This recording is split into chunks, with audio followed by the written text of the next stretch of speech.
Assalamualaikum warahmatullahi wabarakatuh. Perkenalkan, nama saya Wisnu Yoga Amanullah.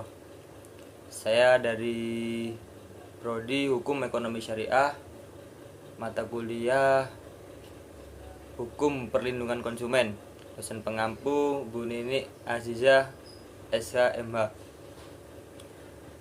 Sebelum memasuki ke pembahasan pokok, saya akan membuka dengan surah Al-Fatihah. Semoga saya dapat menyampaikannya dengan lancar. Al-Fatihah.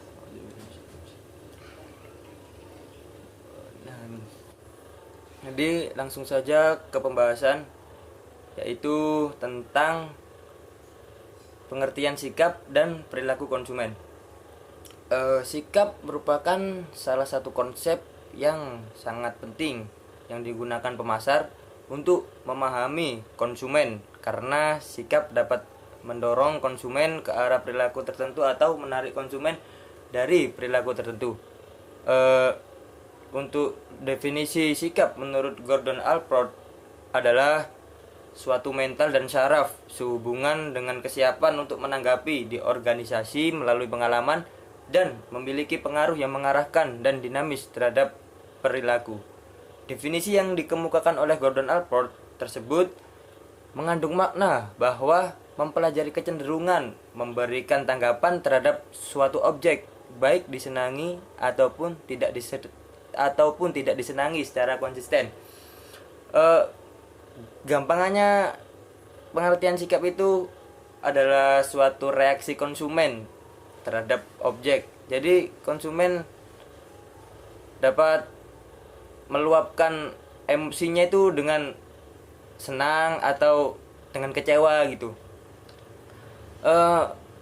Baik, kita ambil contoh tentang pengalaman pribadi saya selaku konsumen. Saya membeli produk dari si A berupa sepatu dengan harga yang murah. Namun sepatu tersebut tidak bertahan lama. Dipakai sebentar saja itu sudah jebol. Dan bawahnya itu copot. Lemnya itu nggak bertahan lama. Lalu saya coba beli produk sepatu dari si B dengan harga yang tak begitu mahal, yang menurut saya pas lah di kantong.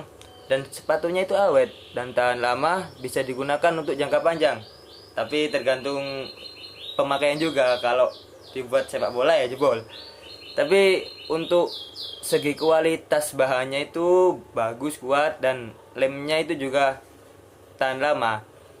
Nah, bisa diambil kesimpulan dari contoh saya tersebut bahwa sebagai konsumen, saya lebih merasa senang, lebih merasa puas ketika saya membeli produk dari si B, dan mungkin akan membeli lagi dari produk si B tersebut.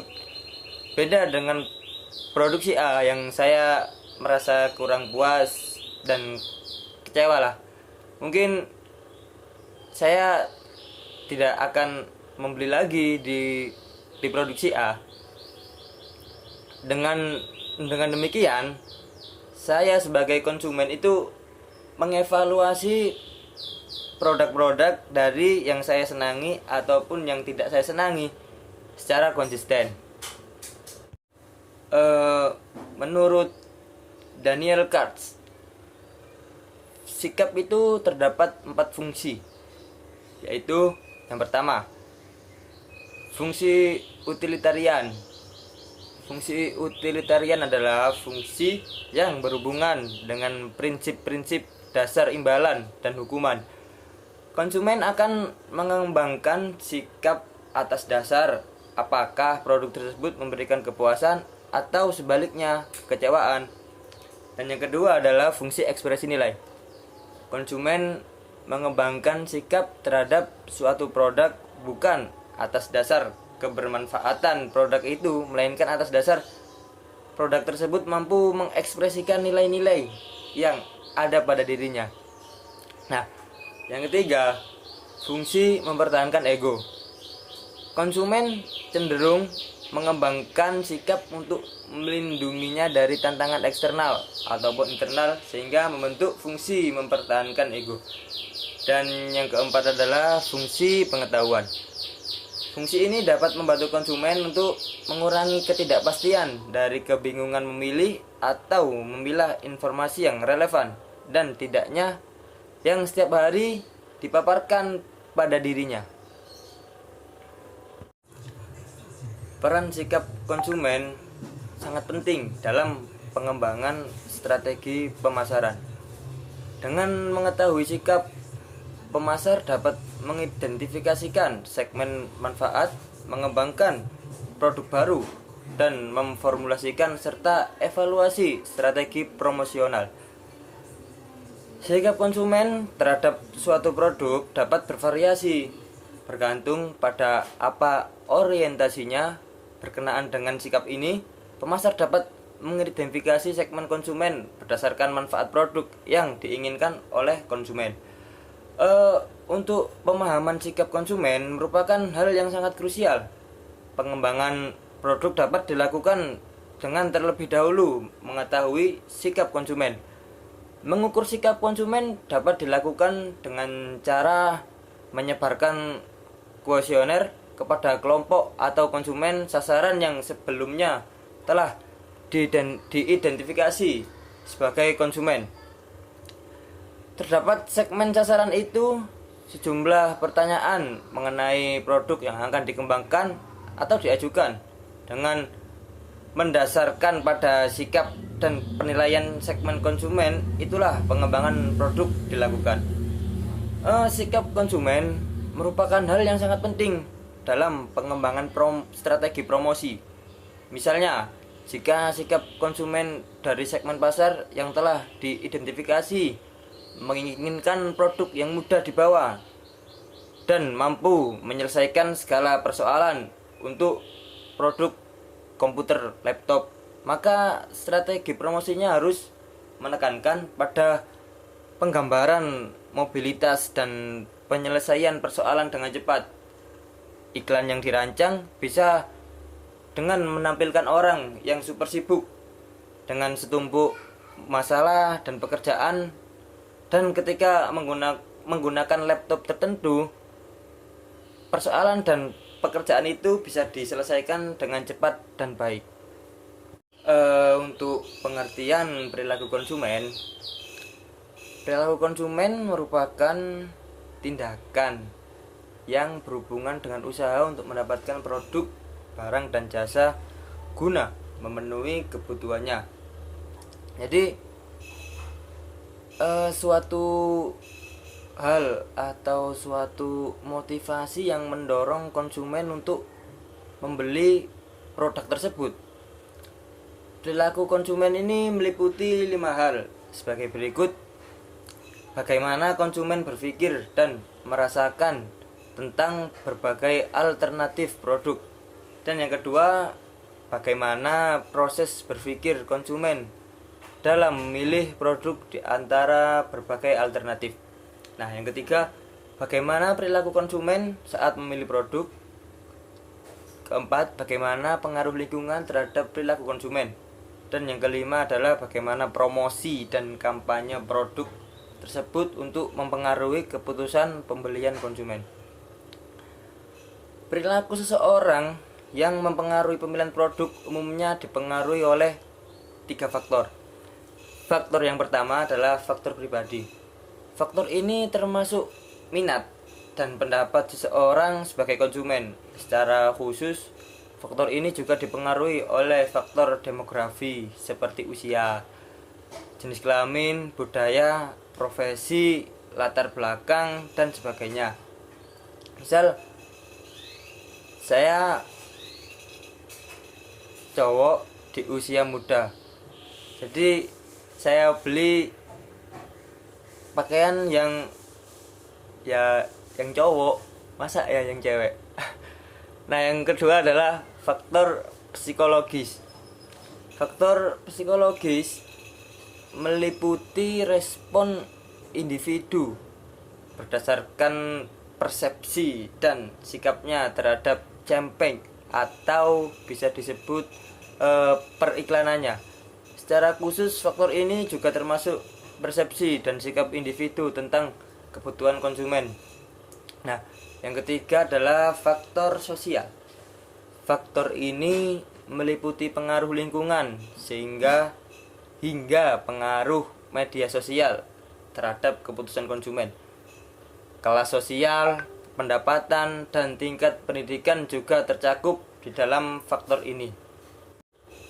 Hubungan antara sikap dan perilaku. Berbagai banyak model sikap yang berkembang akan mempunyai relevansi bagi para pemasar jika model itu mampu memprediksi perilaku konsumen. Dengan perkataan lain,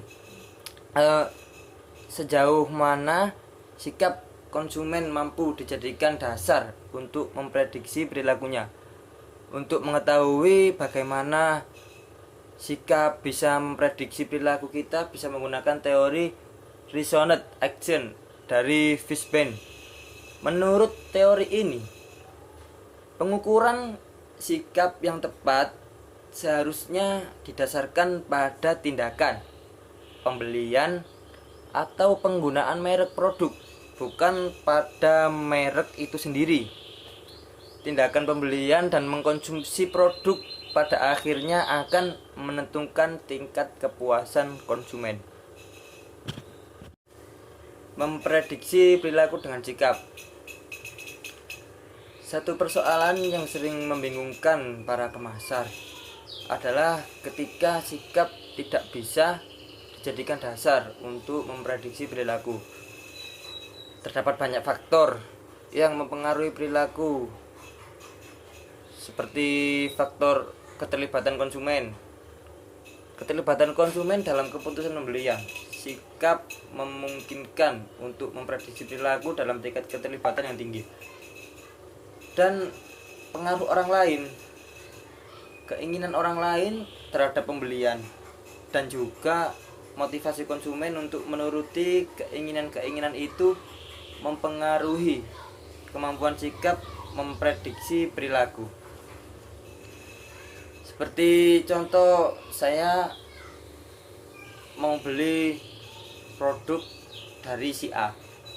Nah, terdapat orang lain yang mempengaruhi saya untuk membeli produk si B dengan menunjukkan kelebihan-kelebihan dari produk si B. Nah, itu juga bisa mempengaruhi sikap perilaku konsumen.